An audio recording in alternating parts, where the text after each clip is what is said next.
वैशाख महात्म का 27वां अध्याय का आज हम पाठ करते हैं।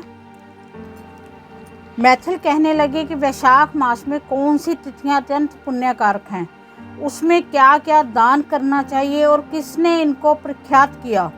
तब श्रुति देव जी कहने लगे कि वैशाख मास की सब तिथियां अत्यंत उत्तम हैं। प्रत्येक तिथियों में किया गया दान कई गुना फल देने वाला है। संपूर्ण तीर्थ करने से जो फल प्राप्त होता है वैसा ही फल एक एक तिथि में स्नान, दान, तप, होम, पूजन आदि से प्राप्त होता है। कथा श्रवण करने से तत्काल मुक्ति मिलती है। रोगी तथा पीड़ित भी इस कथा के श्रवण से कृतकृत्य हो जाते हैं। जो कोई बिना स्नान, दान इन दिनों को व्यतीत करता है उसको गोवध, कृतघ्न, पितृघाती और तथा आत्मघात का पाप लगता है। जल स्वाधीन है तथा शरीर भी स्वाधीन है, फिर स्नान में संकोच क्यों किया जाए। दरिद्री, धनवान, लंगड़ा, लूला, नपुंसक, विधवा, स्त्री, बालक, युवा सभी को वैशाख मास में स्नान करना चाहिए। जो कोई नीच इन सुलभ धर्मों का पालन नहीं करता उनको नरक का भागी होना पड़ता है। जैसे दही को मथकर मक्खन निकाला जाता है वैसे ही इस मास की तिथियों को अलग अलग बताता हूँ। चैत्र के महीने में जब मेष की संक्रांति हो तब पापों के नाश करने वाली अमावस्या को गाय दान करने का फल मिलता है। मैं अब पितरों का एक पुराना इतिहास कहता हूँ। जब पृथ्वी पर सर्वानी मनवंतर का राज्य था, तीसरे कलयुग के अंत में जब सारे धर्म नष्ट हो गए, उस समय अनंत देश के धर्मवरण नाम का एक ब्राह्मण हुआ। उसने घोर कलयुग में मनुष्यों को पाप से रत देखा। सब मनुष्य अपने अपने वर्ण धर्मों से हीन हो गए।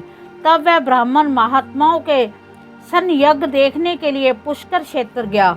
वहां पर ऋषि मुनि शास्त्रोनुकूल पुण्य कथाओं का वर्णन कर रहे थे। कोई कोई कलयुग की प्रशंसा भी कर रहे थे कि सतयुग में भगवान 1 वर्ष की तपस्या से प्रसन्न होते हैं, तो त्रेता में 1 मास और द्वापर में 1 पक्ष में, परंतु कलयुग में उससे 10 गुना फल प्रभु के स्मरण से हो जाता है। कलयुग में थोड़ा सा पुण्य कर्म भी बहुत अधिक फल देता है। जो दया, पुण्य, दान, धर्मादि कुछ भी नहीं कर सकते उनके लिए केवल हरि नाम उच्चारण ही उत्तम है। जो अकाल में अन्न दान करते हैं वह वैकुंठ को जाते हैं। वहां पर जब यह प्रसंग हो रहा था तो नारद जी एक हाथ से शीशन और दूसरे हाथ में जिवा पकड़कर उन्मत्त की तरह खूब हंसने लगे, नाचने लगे। सबने आश्चर्य से पूछा कि नारद जी इसका क्या कारण है। नारद जी ने उसी अवस्था में उत्तर दिया कि निस्संदेह कलयुग प्रशंसनीय है, क्योंकि केशव भगवान केवल स्मरण मात्र से ही प्रसन्न हो जाते हैं। तब भी मैं तुमसे कहता हूँ कि शीशन और जीवा को वश में करना अति कठिन है। जिसने इन दोनों को वश में कर लिया वह साक्षात जनार्दन के तुल्य हो गया। अतः इस कलयुग के आगमन पर तुम्हारा यहाँ ठहरना ठीक नहीं है। सो पाखंड में भूमि को त्याग कर अन्यंतर कहीं जाकर विचरना चाहिए। वह सब मुनि ऐसे वचन सुन यज्ञ समाप्त कर अन्यंतर पर्वतों पर चले गए। धर्मवती भी यह सुन नैष्टिक ब्रह्मचार्य व्रत धारण कर छाल के वस्त्र पहन कमंडल हाथ में ले जटा बढ़ा कलयुग के अत्याचारों को देखने लगे कि संपूर्ण मनुष्य जाति घोर पापों में लगी हुई है। ब्राह्मण, सन्यासी तथा शूद्र सभी पखंडी हो गए हैं। इस प्रकार वैशाख महात्म का 27वां अध्याय संपूर्ण हुआ।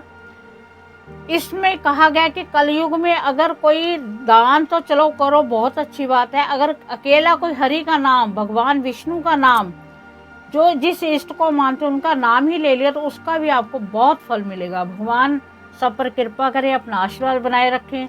जय माता दी।